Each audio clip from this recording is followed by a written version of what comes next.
Oh, good, good.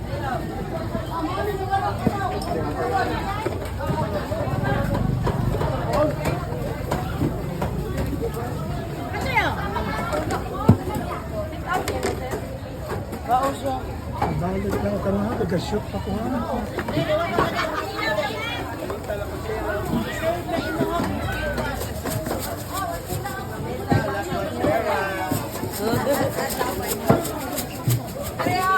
Ano ba? Oh. Wala.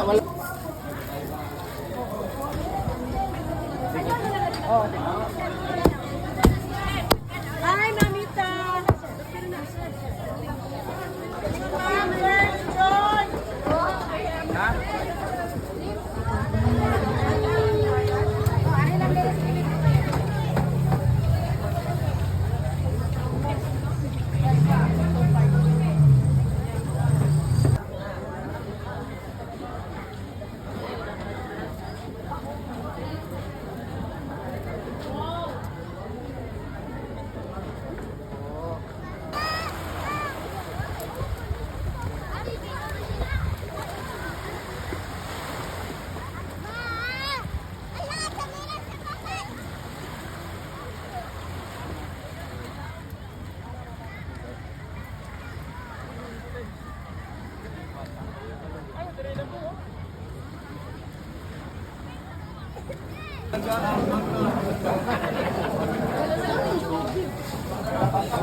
Mailan na? Yan! Oh, unahan na nato ang Christmas. Ang centerpiece sa occasion, basta Christmas gani lechon. Dahil asa ni yung pwesto dahil? Dire na yun siya, O sa Mamita. pangalan? May lechon. Lechon. May lechon open mo? What time? Monday to Saturday. Oh, Sunday. Monday to To Sunday. Sunday. What time? Kung weekdays kay 7 a.m. Kung weekends kay 6. Karon kay naaman tay dagang celebration. Facebook page para mo order sila ang saman. May lechon. May lechon o dito na lang sa Facebook. Oo, dito ninyo. sa Facebook. Okay, may lechon. Sa Taligsay ni siya. From lechon, Kasi may mga kamote. Naay kamote. Nami at Sara para sa Atsara. lechon, mga kinilaw. wow, I-open kani ang mga balanse kinilaw. gyud ni. One shop stop day ni dire. O usa Kaya man mga isda, usa man ang klase nga kinilaw nato dai. Sunlutan, tangigi, bat, guso, lokot. kamote. Naay kamuti o. Nga plus ang lechon ni Maydre, kompleto na taan ni di natang palayo. Dapay, O, katong crab meat. O guys, sinugbang isda. Sinugbang isda dito, wala na, di na gid mong palayo. Nanatanan, kompleto na ni dire. Yun na sa mga Subuanon, na every Sunday, maglechon jud na sila. Mao na nga lechon has become the number one delicacy, no? Nga Cebuano in origin. And also Cebu has been acknowledged as the lechon capital of the Philippines. According to Anthony Bourdain, the late historian and international food vlogger, he said, and I quote, that the best pork daw that he has tried all over the world can be found here sa Cebu. And he was referring to lechon. So, hapit ng Pasko, the centerpiece of any occasion, especially for Christmas, ang lechon. May, dali. Dali mo order sa iya. May unsaon ganito pag-order sa imo ha? Unsa inyong Facebook page? May lechon. May lechon. Okay? Pwede pa mo dawat pa mo mga orders karon dawat mo. pa. Okay. Thank you, Mai. Thank you.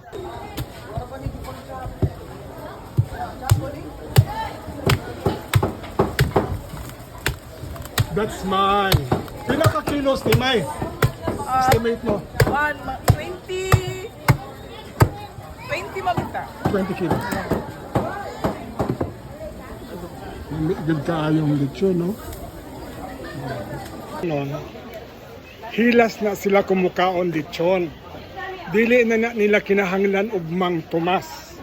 You know what? Ang gamiton lang nila, suka, sili, og ang lechon. You know why? Sa pila ka oras nga roast ang lechon, probably mga 4 hours, no? Ang mga herbs ana nagpenetrate na sa meat ng lechon. So kung butangan mo siya mga Mang Tomas, mawala ang authentic flavor. So diri sa Cebu, we don't need mga Mang Tomas. Suka lang.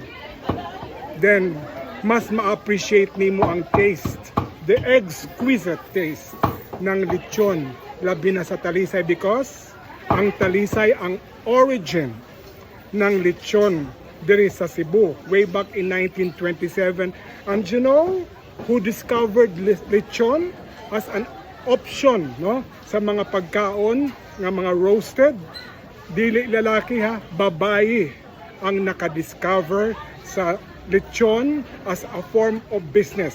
Taga Talisay to siya. So research na lang, I forgot the name, but babae ang nag-introduce ng lechon as an industry, as a form of business diri sa Pilipinas, particularly sa syudad, municipality patuuna sa Talisay.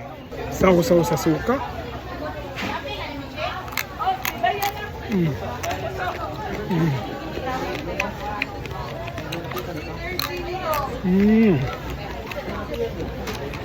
Ja. So.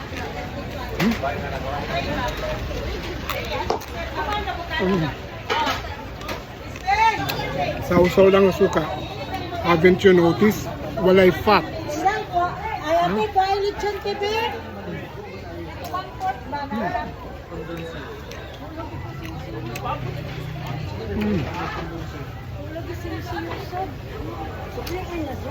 Wala gisensiyo. Gumkum. Sobrang kagumkum, eh?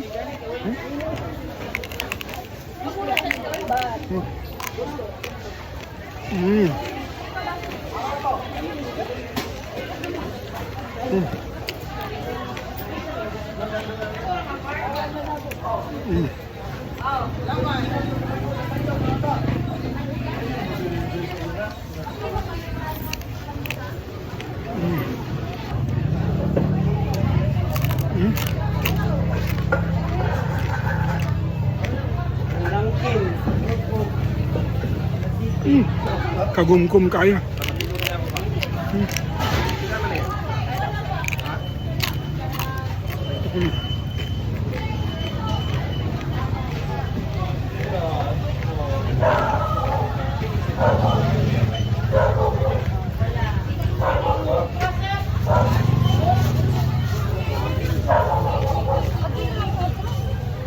Ang nakalahi sa Talisay lechon, no? Naagid sila specific na age o size ng lechon. Usually, dapat dili siya more than 20 kilos. Muna, mga 4 months or 5 months pa lang nga baboy. Because they are very, very loyal as to the definition of what lechon is.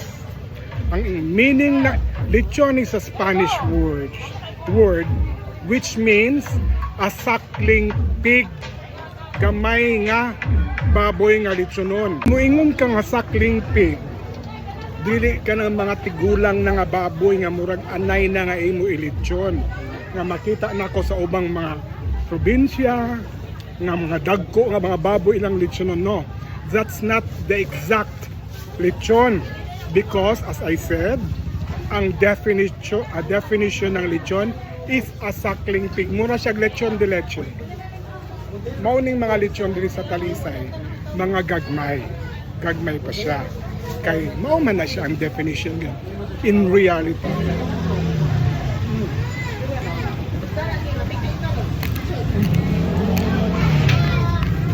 Gumgum kayo. Sausaw lang sa suka. Iba yung mga mangkumak.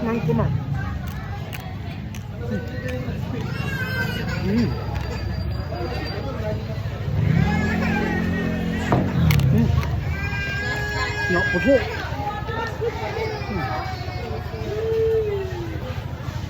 Kapit ng sinulog, ha? Sa mga bisita nato diri sa Cebu, ayaw mo kaon lechon sa mall. Kaya ang sa lechon sa mall nga naagian na siya air condition, malahi na ang iyang taste, no? Ang iyang ka-freshness, ang iyang ka-crunchiness, kay naagian naman siya air condition. Ani mo diri sa syudad sa Talisay, everyday na mo may, no? Everyday. But ang pinaka-exciting yun nga adlaw, Sunday kay ang Atbang Ani Beach. Dira gid niyo makita nga mura gid siya fiesta in Talisay City because they have the best tasting lechon.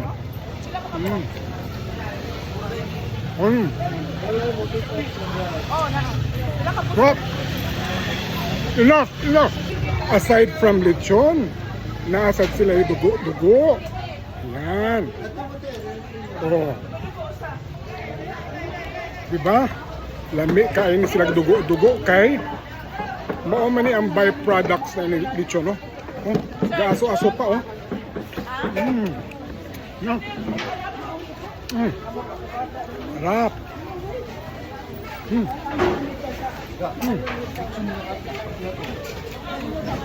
Dugo nga dili ilang si.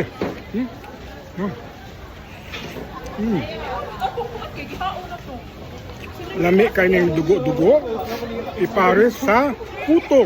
Oh my goodness, sorry.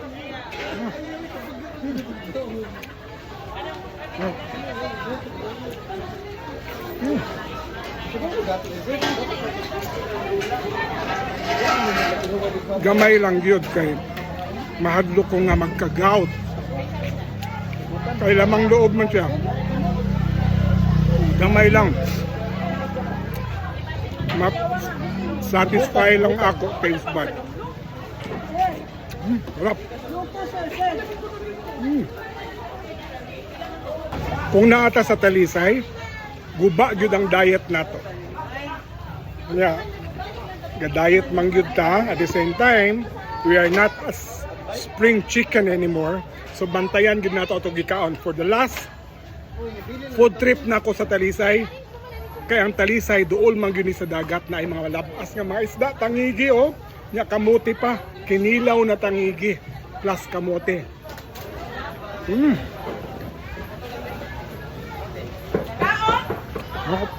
Panghimagas.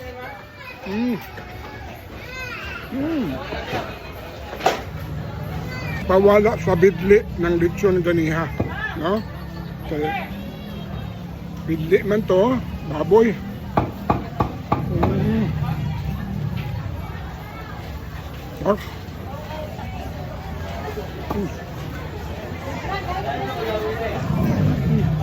Ayan.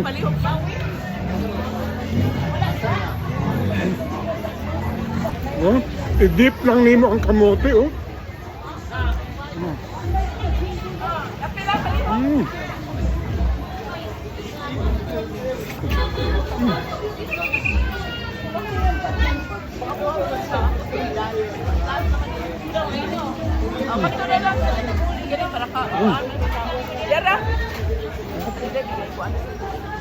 Ang higi.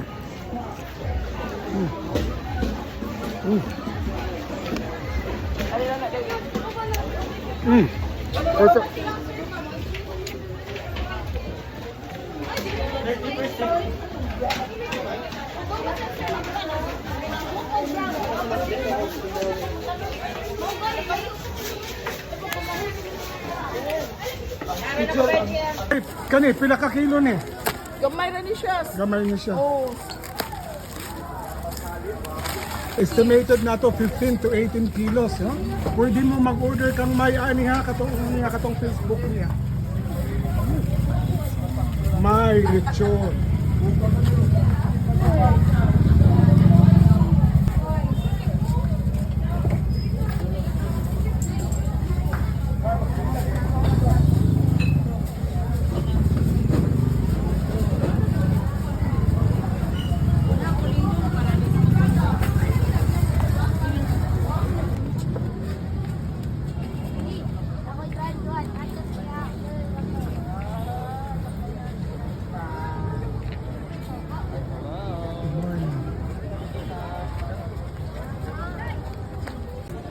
To have a complete experience of what is Simbang Gabi, you visit the Metropolitan Cathedral Church.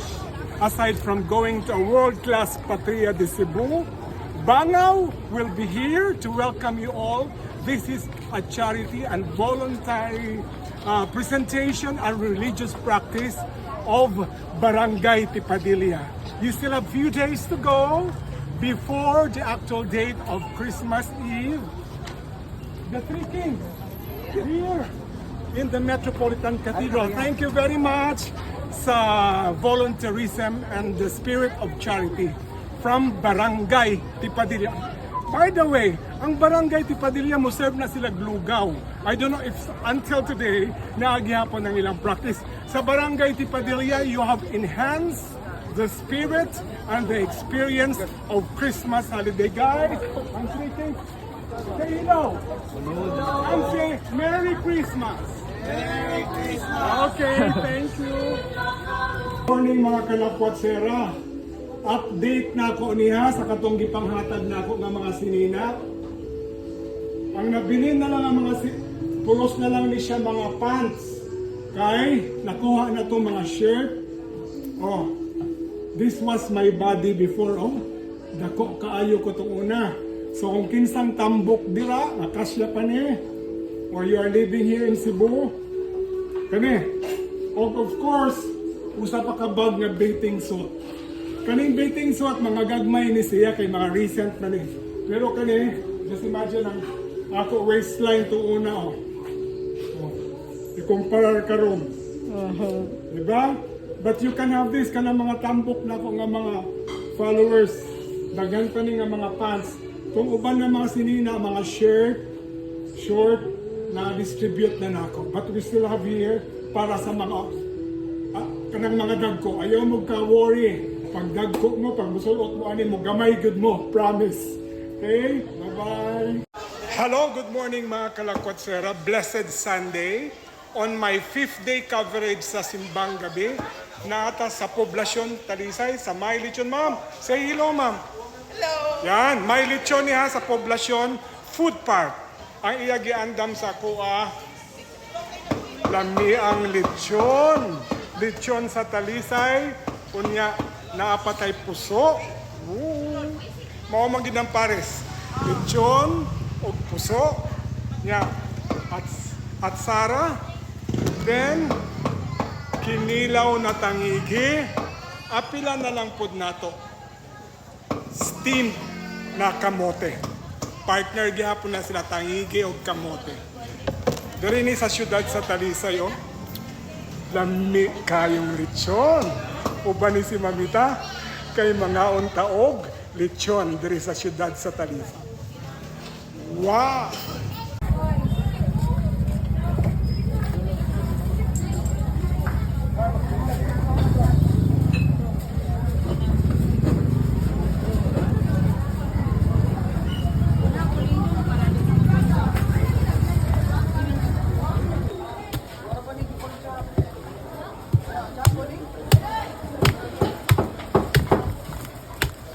That's mine. Pila ka kilos ni May? Estimate mo. 20 mamita. 20 kilos. Good kaayong lechon, no? Hilas na sila kumukaon lechon. Dili na nila kinahanglan og Mang Tomas. You know what? Ang gamiton lang nila, suka, sili, og ang lechon. You know why? Sa pila ka oras nga gi roast ang lechon, Probably mga 4 hours, no?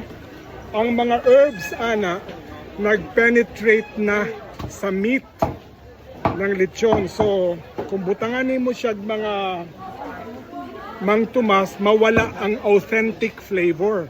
So, diri sa Cebu, we don't need mga Mang Tomas. Suka lang. Then, mas ma-appreciate nimo ang taste, the exquisite taste ng lechon, labi na sa Talisay, because ang Talisay ang origin ng lechon diri sa Cebu way back in 1927. And you know who discovered lechon as an option, no, sa mga pagkaon nga mga roasted? Dili lalaki ha, babae ang nakadiscover sa lechon as a form of business. Taga Talisay ito siya. So research na lang, I forgot the name, but babae ang nag-introduce ng lechon as an industry, as a form of business. There is sa Pilipinas, particularly sa syudad, municipality patuuna sa Talisay. Sausaw sa suka.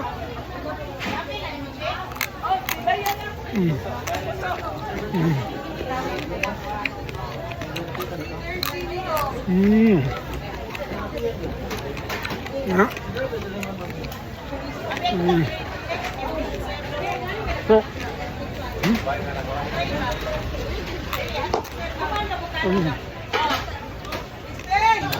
sausaw lang ang suka.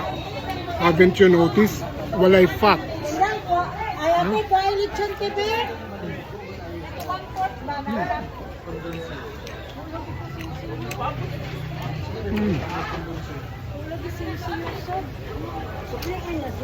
Wala gisensiyo. Gumkum. Sobrang kagumkum.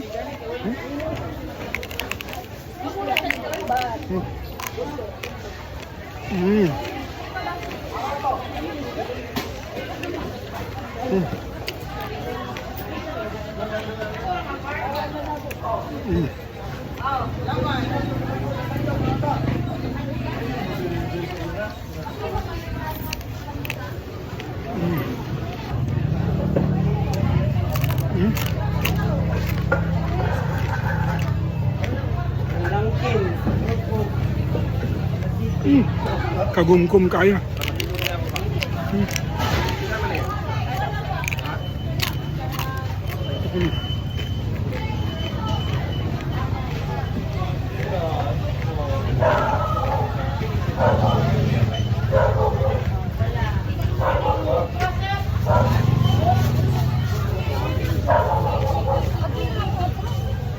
Ang nakalahi sa Talisay lechon, no? Naagid sila specific na age o size ng lechon. Usually, dapat dili siya more than 20 kilos. Muna, mga 4 months or 5 months pa lang nga baboy. Because they are very, very loyal as to the definition of what lechon is. Ang meaning na lechon is a Spanish word which means a suckling pig. Gamay nga baboy nga lechonon. Muingon ka nga suckling pig, dili ka ng mga tigulang na nga baboy nga murag anay na nga imo ilechon. Nga makita nako sa ubang mga probinsya nga mga dagko nga mga baboy ilang lechonon, no. That's not the exact lechon, because as I said, ang definition ng lechon is a suckling pig. Mura siya lechon de leche. Mauning mga lechon diri sa Talisay, mga gagmay pa siya, kay mauman na siya ang definition niya in reality.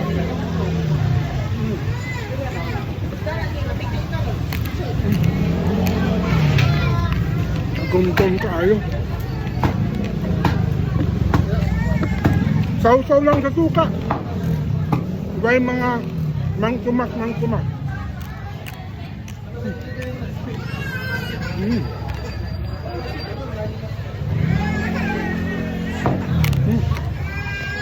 No, puso.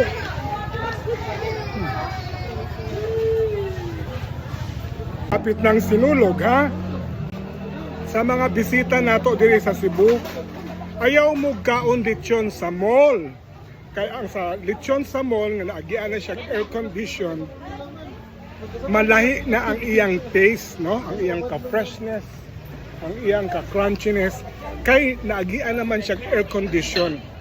Ani mo diri sa syudad sa Talisay, everyday na mo may, no? Everyday. But ang pinaka-exciting yun nga adlaw, Sunday kay ang Atbang Ani Beach. Dira gid niyo makita nga mura gid siya fiesta in Talisay City because they have the best tasting lechon.